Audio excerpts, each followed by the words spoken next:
Hello everyone, welcome to ISPC centre. This is Prashant Kumar. Friends, आज के इस वीडियो में मैं आप लोगों के साथ बीपीएससी की आगामी मुख्य परीक्षा को ध्यान में रखते हुए मेंस से संबंधित एक महत्वपूर्ण टॉपिक के मॉडल आंसर को डिस्कस करूंगा। आज का जो हमारा टॉपिक है वह अगर बीपीएससी मुख्य परीक्षा का सिलेबस आप लोग देखें तो सिलेबस के अंतर्गत यह करेंट अफेयर सेक्शन में भी प्रश्न पूछा जा सकता है और जीएस पेपर 2 सेक्शन 2 के अंतर्गत जो ज्योग्राफी एंड इकोनॉमी का जो सेक्शन है वहां पर भी इससे संबंधित सवाल पूछे जा रहे हैं, क्योंकि आज मैं आप लोगों के साथ एमएसपी से संबंधित टॉपिक को डिस्कस करूंगा। आप सभी जानते हैं कि एमएसपी को लेकर लंबे समय से किसानों के द्वारा एमएसपी के विधिक स्वरूप प्रदान किए जाने की मांग की जा रही है लंबे समय से किसान संगठन के द्वारा। और हाल ही में आप देखेंगे कि लंबे समय से इसको लेकर किसान जो है आंदोलनरत भी है। दिल्ली पंजाब का जो बॉर्डर है, दिल्ली हरियाणा का जो बॉर्डर है, वहां पर किसान जो है लंबे समय से एमएसपी को विधिक स्वरूप प्रदान किए जाने को लेकर वहां पर आंदोलनरत है। तो इस दृष्टिकोण से एमएसपी का जो टॉपिक है वह बीपीएससी की आगामी मुख्य परीक्षा के लिए हॉट टॉपिक में से एक है। आप सभी इसके सभी डायमेंशन को अच्छे तरीके से कंप्लीट कर ले।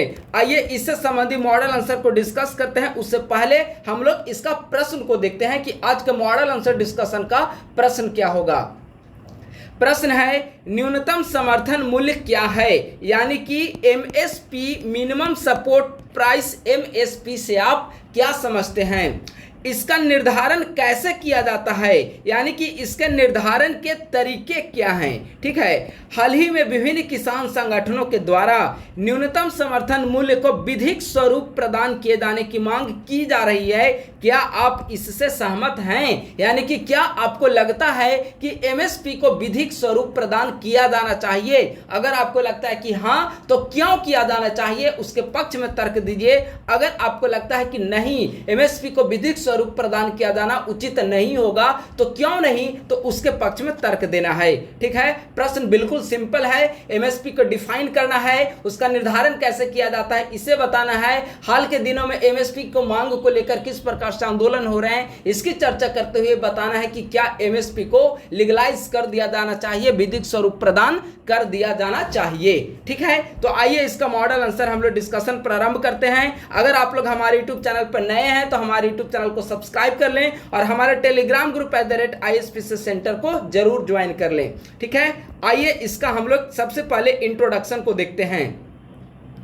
न्यूनतम समर्थन मूल्य यानी कि एमएसपी का मुद्दा लंबे समय से चर्चा में बना हुआ है। समय समय पर विभिन्न किसान संगठनों के द्वारा सरकार से एमएसपी को विधिक स्वरूप प्रदान किए जाने की मांग की जाती रही है। ठीक है, यह इंट्रोडक्शन हो गया। चूंकि करेंट में एमएसपी का मुद्दा काफी ज्यादा हाईलाइटेड है, इसीलिए इंट्रोडक्शन में इस बात का ध्यान रखा गया है कि इस टॉपिक को करेंट से जोड़ दिया जाए। इसीलिए यहां पर लिखा गया है कि समय समय पर विभिन्न किसान संगठनों के द्वारा सरकार से एमएसपी को विधिक स्वरूप प्रदान किए जाने की मांग की जाती रही है। ठीक है, इंट्रोडक्शन समाप्त हुआ। प्रश्न का पहला सेक्शन क्या है, एमएसपी से आप क्या समझते हैं, यानी कि मिनिमम सपोर्ट प्राइस क्या है, इसकी डिफिनीशन लिखना है। एमएसपी यानी कि न्यूनतम समर्थन मूल्य वह दर है जिस पर सरकार किसानों से फसल खरीदती है। यानी कि अगर सरकार किसान से जिस दाम पे फसल खरीद रही है तो वह जो दाम होगा, मान लेते हैं कि 2300 रुपये प्रति क्विंटल अगर गेहूं खरीदती है सरकार या फिर धान खरीदती है सरकार, तो वह जो होगा वह मिनिमम समर्थन मूल्य, न्यूनतम समर्थन मूल्य कहा जाएगा। ठीक है, तो वह दर जिस पर सरकार किसानों से फसल खरीदती है न्यूनतम समर्थन मूल्य के नाम से जाना जाता है। 1960 के दशक में सरकार ने अन्न की कमी से बचाने के लिए एमएसपी की शुरुआत की थी, ताकि गेहूं खरीद कर पीडीएस योजना के तहत गरीबों को अन्न बांटा जा सके।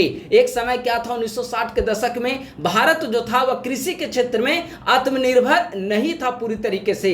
तो उस दौरान गरीबों के पेट में भी अनाज जाए, यानी कि गरीब जो है वो भूखे पेट उन्हें सोना ना पड़े, इसके लिए सरकार के द्वारा क्या किया गया कि पीडीएस सिस्टम प्रारंभ किया गया। अब जब पीडीएस सिस्टम प्रारंभ किया गया तो सरकार को पीडीएस सिस्टम के लिए क्या चाहिए, गेहूं चाहिए, धान चाहिए, ये सब फसल उनको चाहिए। अब वो ये फसल कहां से खरीदेंगे, तो किसानों से खरीदेंगे। तो वही किसानों से जिस दाम पर फसल खरीदते हैं वही न्यूनतम समर्थन मूल्य के नाम से जाना जाता है। ठीक है, उम्मीद है कि आप लोग डिफिनीशन समझ गए होंगे।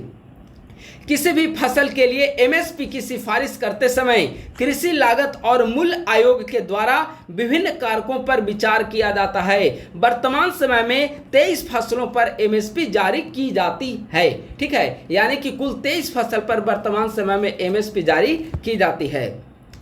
अब आइए एमएसपी का निर्धारण कैसे किया जाता है, जो कि प्रश्न का पहला सेक्शन है। एमएसपी का निर्धारण करते समय कृषि लागत और मूल्य आयोग के द्वारा 3 प्रकार की उत्पादन लागतों पर विचार किया जाता है।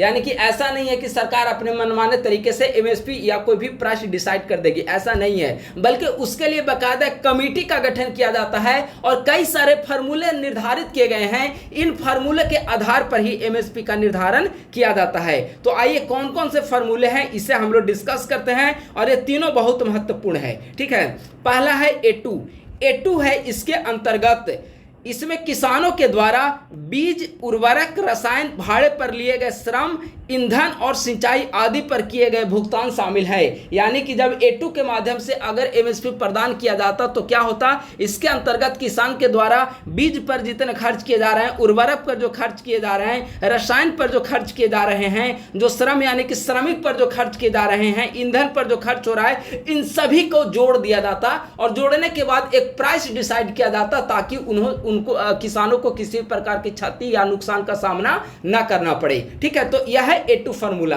दूसरा है ए2 प्लस एफएल, यानी कि ये सब तो कारक होंगे ही, उसके अलावा में एफएल कारक जुड़ गया। अब आइए एफएल क्या होता है, तो इसमें ए2 के साथ साथ अवैतनिक पारिवारिक श्रम का अनुमानित मूल्य भी शामिल किया जाता है।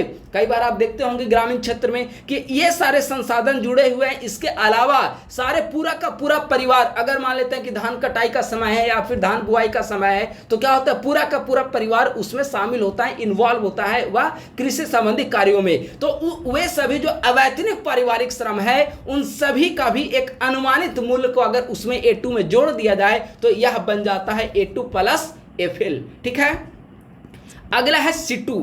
इसमें ए2 प्लस एफएल के साथ साथ स्वामित्व वाली भूमि और अचल संपत्ति के किराए तथा ब्याज को भी शामिल किया जाता है। देखिए दायरा बढ़ता चला जा रहा है। ए2 में कुछ और था फार्मूला, ए2 प्लस एफएल कुछ और न्यू ऐड हुआ, और C2 में ए2 प्लस एफएल के साथ साथ अचल संपत्ति के किराए और ब्याज को भी इसमें जोड़ दिया जाता है, तो यह हो जाता है C2। ठीक है, यह 3 फार्मूले हैं जिसके आधार पर एमएसपी का निर्धारण किया जाता है। हाल ही में पंजाब, हरियाणा आदि राज्यों के किसान संगठनों के द्वारा एमएसपी को लेकर आंदोलन किया जा रहा है। इनके द्वारा निम्न आधारों पर एमएसपी को विधिक स्वरूप प्रदान किए जाने की मांग की जा रही है। आपके मन में सवाल आ रहा होगा कि आखिर एमएसपी को लीगलाइज करने की मांग किसान संगठनों के द्वारा क्यों की जा रही है?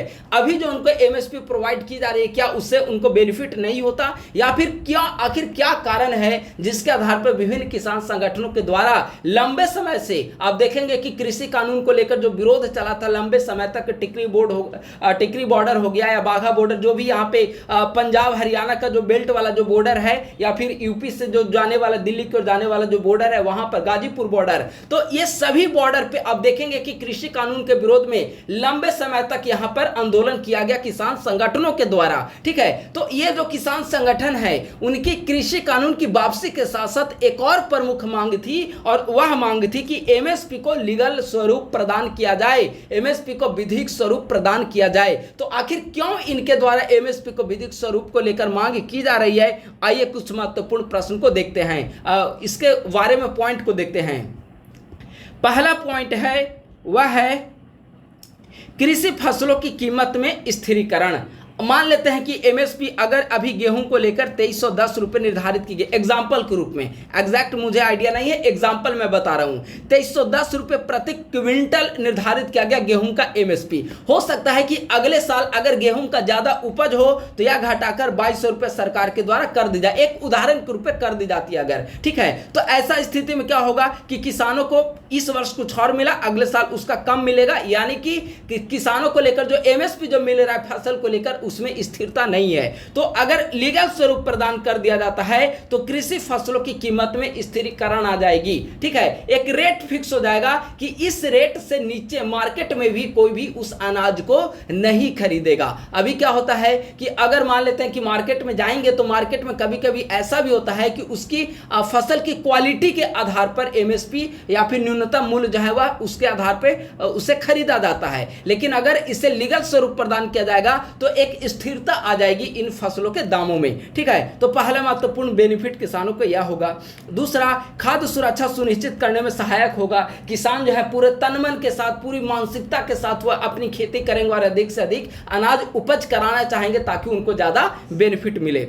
अगला है निर्धन किसानों को आर्थिक सहायता। स्वाभाविक है कि कई सारे निर्धन किसान होते हैं, कृषि में इन्वॉल्व होते हैं, और अगर मिनिमम सपोर्ट मूल्य एमएसपी के जरिए उनको एक अच्छी पैसा उनको मिल जाती है तो इससे उनको मोटिवेशन भी मिलेगा और अच्छे तरीके से वे खेती कार्य भी कर पाएंगे, उनको आर्थिक सहायता भी मिल पाएगी। तो ये सारे बेनिफिट हैं।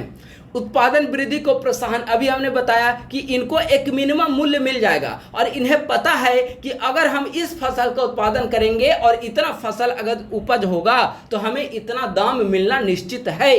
तो इससे क्या होगा कि जो किसान है वे चाहेंगे कि अधिक से अधिक फसल का उपज हो ताकि अधिक से अधिक हमें बेनिफिट मिल सके। बाजारवादी ताकतों के हाथों किसानों पर होने वाले शोषण से बचाना, अभी हमने बताया कि एमएसपी हो सकता है कि सरकार के द्वारा एमएसपी एक निश्चित निर्धारित कर दी गई है और उसके आधार पर फसल खरीद लिया जाता है। लेकिन जब वह मार्केट में वही किसान अगर फसल बेचने के लिए जाता है तो मार्केट में हो सकता है कि यह कहा जाए कि आपकी फसल की क्वालिटी उतनी अच्छी नहीं है, इसीलिए हम उतना राशि नहीं दे पाएंगे, आपको कम राशि दी जाएगी। तो यह क्या हो रहा है कि बाजारों के द्वारा किसानों का यह एक प्रकार का शोषण है। ठीक है, तो इससे कहीं ना कहीं बचावा होगा उनका किसानों का और वे आर्थिक शोषण से वे बच पाएंगे। ठीक है, तो ये सारे महत्वपूर्ण रीजन है जिसके आधार पर किसानों के द्वारा एमएसपी को विधिक स्वरूप प्रदान किए जाने की मांग लगातार की जा रही है। अब सवाल उठता है कि आखिर किसानों के द्वारा एमएसपी के से संबंधित मांग भी की जा रही है और सरकार भी कहती है कि हमारा लक्ष्य जो है किसानों की आय को दुगना करना। अगर ये पुराना लक्ष्य है उनका 24 तक को बढ़ा दिया गया लक्ष्य जो है किसानों की आय दुगनी करना, पहले 2022 तक टारगेट था। ठीक है, तो सरकार भी कह रही है कि हमारा मुख्य लक्ष्य किसानों की आय को दुगनी करना है और किसान मांग भी कर रहे हैं। तो आखिर सरकार एमएसपी को लीगलाइज क्यों नहीं करती है, विधिक स्वरूप प्रदान क्यों नहीं करती है, यानी कि एमएसपी से संबंधित क्या क्या महत्वपूर्ण समस्याएं हैं। ठीक है, तो आइए इसको हम लोग पॉइंट वाइज देखते हैं। पहला पॉइंट है फसलों की सीमितता। आप सभी जानते हैं कि एमएसपी जो है वह अभी 23 फसलों पर एमएसपी जो है जारी की जाती है, लेकिन अगर इसमें प्रभावी रूप से देखेंगे तो गेहूं और चावल पर ही एमएसपी का ज्यादा प्रभाव दिखता है। ठीक है, तो अगर एमएसपी का ज्यादा प्रभाव अगर गेहूं और चावल जैसे सीमित फसल पर दिखे तो इसका उपज किसान ज्यादा करेंगे और अन्य फसल का उत्पादन कम करेंगे। तो इसके कारण अगर आप देखेंगे भारत में तो अनाजों के उत्पादन को लेकर असंतुलन की स्थिति उत्पन्न हो जाएगी। तो सबसे बड़ी यही समस्या है कि फसलों की सीमितता। अगला है शांता कुमार समिति ने अपनी रिपोर्ट में कहा था कि केवल 6% किसान ही इसका लाभ ले पाते हैं। वो भी आप देखेंगे कि हरित क्रांति के बाद आप देखेंगे कि हरित क्रांति का सबसे ज्यादा प्रभाव किस बेल्ट में पड़ा, आप लोग खुद बताइए। पंजाब, हरियाणा और पश्चिमी यूपी का जो बेल्ट है वहां पर इसका ज्यादा प्रभाव पड़ा और अभी भी आज के भी आप जमाने में देखेंगे कि पंजाब का जो किसान है काफी समृद्ध किसान है। पश्चिमी यूपी में आप देखेंगे उनका काफी लंबा लंबा प्लॉट है और अगर वे गन्ने की खेती कर रहे हैं तो कई एकड़ में वे गन्ने की खेती करते हैं। क्यों? क्योंकि उनके पास संसाधन है, उनके पास जमीन है और उनके पास उतना प्लॉट अवेलेबल है। तो स्वाभाविक है कि एमएसपी का लाभ जो है वे बड़े किसान ज्यादा ले पाएंगे और जो छोटे किसान, आप जाइए कि बिहार के ग्रामीण क्षेत्र में आप जाइए, अगर बिहार के ग्रामीण क्षेत्र में आप जाएंगे तो कई किसान ऐसे हैं जिनके पास जोत का जो आकार है कि अत्यंत छोटा है, वे ज्यादा फसल उत्पादन करने की स्थिति में नहीं है। और अगर कोई किसान ज्यादा फसल उत्पादन करने की स्थिति में नहीं है तो वह एमएसपी का लाभ कैसे लेगा। इसीलिए शांता कुमार समिति जो कि कृषि से संबंधित कमेटी गठित की गई थी, इन्होंने कहा था कि वर्तमान समय में सिर्फ 6% ही ऐसे किसान हैं जिसको एमएसपी का लाभ मिल पा रहा हो। तो सवाल है कि क्या इन 6% किसानों को बेनिफिट के लिए सरकार ऐसा कदम उठाए या फिर बड़े किसान ऑलरेडी जो बड़े बड़े किसान हैं जिनके पास पूंजी अथाह है, अगर उनको आर्थिक संपन्नता और मिल पाएगी अगर एमएसपी को लीगल स्वरूप प्रदान कर दिया जाता है तो। यह सरकार का तर्क है। ठीक है, अगला पॉइंट, वित्तीय बोझ बढ़ेगा एमएसपी के कारण। अगर एमएसपी पर आप बजट में खर्च देखेंगे तो 2014-15 का बजट देखेंगे तो 2014-15 के बजट के अनुसार 1 लाख करोड़ रुपए सरकार के द्वारा सिर्फ एमएसपी पर खर्च किया गया है। कितना? 1 लाख करोड़। सुनने में आपको लग रहा होगा कि 1 लाख करोड़ कुछ भी ज्यादा नहीं, लेकिन डिजिट सोचिए कि एक पे कितना जीरो आएगा 1 लाख करोड़ बनाने के लिए। ठीक है, तो 1 लाख करोड़ जो है वह एमएसपी पर खर्च किया गया 2014-15 में, जो कि 2022-23 में बढ़कर लगभग 2.25 लाख करोड़ रुपया हो गया। बताइए, सिर्फ 5 साल के अंदर अंदर यह डबल से भी ज्यादा हो गया, लगभग 2.25 गुना इसमें वृद्धि हो गई है, 225% की लगभग वृद्धि हुई। ठीक है, तो आप देखेंगे कि इतना अगर सरकार सिर्फ एमएसपी पर खर्च करेगी तो कहीं ना कहीं सरकार पर वित्तीय बोझ बढ़ेगा। अगला पॉइंट है एमएसपी की वैधानिक अवधारणा कृषि क्षेत्र में निजी निवेश को हतोत्साहित कर सकता है। ठीक है, यह भी एक महत्वपूर्ण पॉइंट है, क्योंकि अगर एमएसपी को लीगल स्वरूप प्रदान कर दिया जाता है तो कृषि क्षेत्र में जो निजी निवेश हैं वह इससे नकारात्मक रूप से प्रभावित होंगे। ठीक है, अपर्याप्त भंडारण व्यवस्था, स्वाभाविक है कि सरकार के पास भी अगर आप देखेंगे तो भंडारण की भी अभी उतनी सुविधा उपलब्ध नहीं है। यही कारण है कि कितने अनाज भारत में आप देखेंगे कि कई क्विंटल अनाज जो है वह भंडारण की सुविधा के अभाव में बर्बाद हो जाते हैं। तो सरकार के पास अगर भंडारण की अपर्याप्त व्यवस्था है तो ऐसी स्थिति में एमएसपी को लीगल स्वरूप या विधिक स्वरूप प्रदान करना क्या उचित कदम होगा? यह भी एक महत्वपूर्ण सवाल एवं समस्याएं हैं। अगला, कुछ आलोचकों के द्वारा इसे राजनीतिक रूप से भी प्रेरित बताया जा रहा है। स्वाभाविक है कि जब कृषि कानून का जब विरोध हो रहा था तो उस समय भी सरकार के द्वारा कहा गया कि यह किसानों का विरोध नहीं है, केवल एक गुटों का या राजनीतिक विपक्षियों का यह षड्यंत्र है। और अभी भी जब एमएसपी को लेकर एमएसपी के विधिक स्वरूप को लेकर किसानों के द्वारा मांग की जा रही है तो भी सरकार के द्वारा यही कहा जा रहा है कि यह विपक्षी दलों के द्वारा सरकार के विरुद्ध उठाई गई एक चाल है लोकसभा चुनाव को देखते हुए। ठीक है, तो ऐसे आरोप लगते रहेंगे, लेकिन कई सारे जो समस्याएं हैं जो बिल्कुल औचित्यपूर्ण समस्या, जैसे हमने वित्तीय बोझ को लेकर बताया, ठीक है, शांता कुमार की रिपोर्ट को हमने बताया, निजी निवेश को लेकर बताया, अपराध भंडारण व्यवस्था वगैरह को लेकर बताया, वह बिल्कुल सही बैठती है। तो कहीं ना कहीं इससे एमएसपी से किसानों को लाभ हो, उससे कहीं ज्यादा एमएसपी को लेकर समस्या देखने को मिल रही है। ठीक है, निष्कर्षता एमएसपी के पक्ष विपक्ष में तर्कों को देखने से स्पष्ट होता है कि जहां एक तरफ यह किसानों के लिए आर्थिक सहायता का कार्य करता है, वहीं दूसरी तरफ सरकार पर वित्तीय बोझ को भी बढ़ाने का काम करता है। निस्संदेह अभी हमने बताया कि एमएसपी से क्या होगा कि एमएसपी का बेनिफिट है कि फसल में तो स्थिरता आएगी ही और जो छोटे किसान हैं उनको आर्थिक सहायता मिल पाएगी। लेकिन एक तरफ उनको आर्थिक सहायता तो मिल पा रही है, लेकिन अगर ओवरऑल आप बोझ देखेंगे तो सरकार पर निरंतर वित्तीय बोझ बढ़ रहा है। और अगर एमएसपी इसको लीगल स्वरूप प्रदान कर दिया जाए तो बजट का अधिकांश हिस्सा, एक बहुत बड़ा हिस्सा जो है इस पर खर्च करना पड़ेगा। निस्संदेह सरकार को है यहां पर वित्तीय बोझ सरकार पर बढ़ेगी और अतकुशीय घाटा में भी वृद्धि होगी। हालांकि यह सच्चाई है कि एमएसपी का लाभ कुछ किसानों को ही मिल पाता है, अतः इसके बदले सरकार के द्वारा स्वामीनाथन आयोग के विचार को लागू करते हुए अन्य प्रकार की सहायता उपलब्ध कराए जाने पर ध्यान दिया जाना चाहिए। ठीक है, अगर सरकार को लग रहा हो कि एमएसपी को लेकर नुकसान ज्यादा है तो उसका एक विकल्प तैयार किया जाए सरकार के द्वारा। किसानों को जो है वह स्वामीनाथन आयोग की जो रिपोर्ट है एमएसपी को लेकर उसे लागू किया जाए, उनकी इनकम बढ़ाया जाए, कुछ प्रत्यक्ष बेनिफिट ऐसा उनको प्रोवाइड किया जाए ताकि वे ज्यादा से ज्यादा खेती करने को लेकर प्रोत्साहित हो और अनाज उत्पादन में वृद्धि हो। ठीक है, तो एमएसपी का टॉपिक बहुत महत्वपूर्ण है। 70वीं बीपीएससी के लिए आप लोग इसे अच्छे तरीके से कंप्लीट कर लें। प्रश्न के अनुसार एक डायमेंशन को हमने डिस्कस कर दिया है, इसके अलावा भी कई सारे डायमेंशन एमएसपी को लेकर, उसको बिल्कुल अच्छे तरीके से पढ़कर आप लोग नोट्स फ्रेश एकदम पूरी तरीके से तैयार कर लें। और निस्संदेह यह महत्वपूर्ण टॉपिक है, एग्जामिनेशन में यहां से संबंधित प्रश्न या तो शॉर्ट नोट्स में या फिर लॉन्ग में जरूर पूछा जाना चाहिए। ठीक है, तो बस आज के वीडियो के यहीं समाप्त करता हूं, नए टॉपिक के साथ शीघ्र उपस्थित होऊंगा। अंत में आप सभी से निवेदन एक बार फिर से है कि अगर हमारे यूट्यूब चैनल पर आप लोग नए हैं तो हमारे यूट्यूब चैनल को सब्सक्राइब करें और अपने दोस्तों के साथ इसे शेयर करें ताकि अधिक से अधिक संख्या में अभ्यर्थी हमारे यूट्यूब चैनल से जुड़ सके और अपनी तैयारी को एक नई दिशा प्रदान कर सके। हमारे Telegram group @ISPC centre centre है, आप लोग इसे ज्वाइन कर सकते हैं। थैंक यू सो मच, बहुत बहुत धन्यवाद।